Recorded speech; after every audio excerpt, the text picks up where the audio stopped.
Bonjour,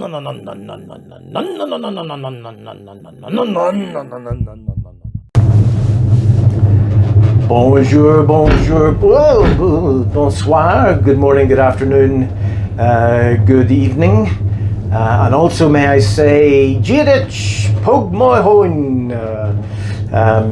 It's, as you may have guessed, may not, of course.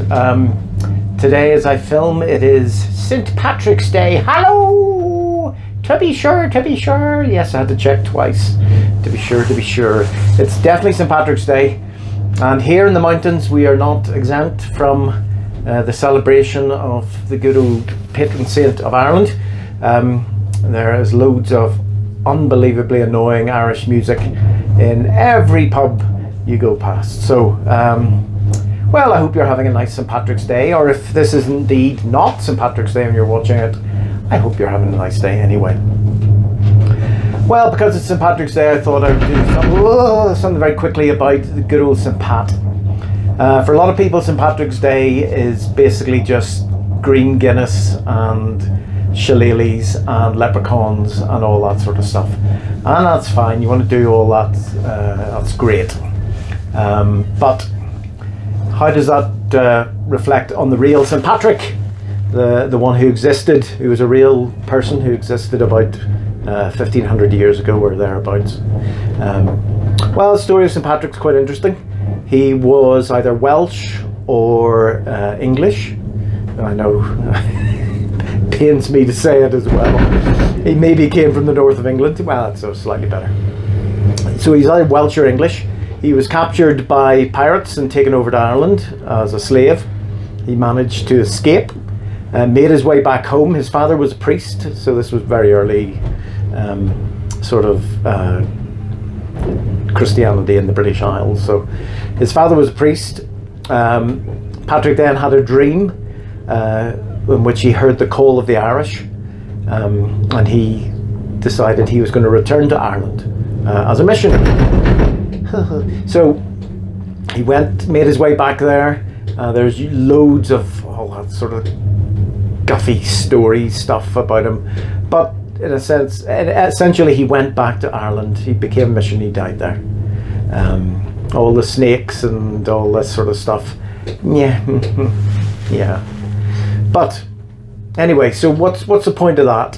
What's the point of the real story of St. Patrick compared to the way it's celebrated today? And how does it tie in with one of the books that I am reading? You remember I told you about the books I was reading. I've just finished the one. It was a very short book on understanding Jean-Paul Sartre. And in the book, it highlighted Sartre's concern that we're all free to act.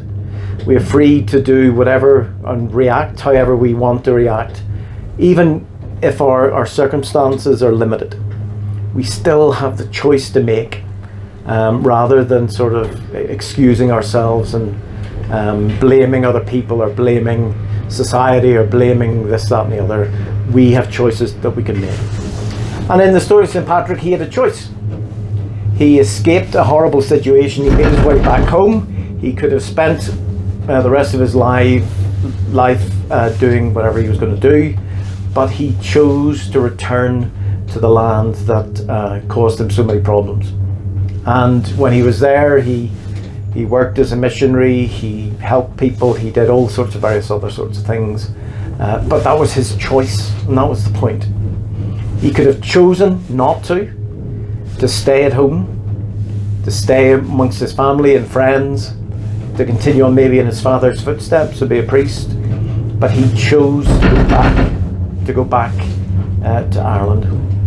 And that's what we celebrate today. Not the stories about driving out snakes or four-leaf clovers or all that sort of stuff. We celebrate the choice that he made.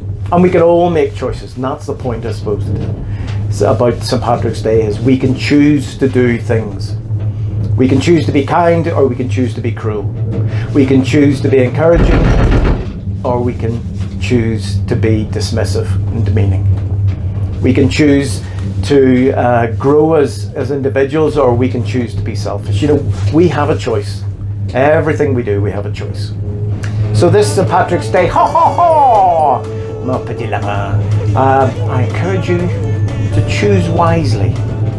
And sure, I will see you, no doubt, fairly soon. Okay, all the best. Bye bye.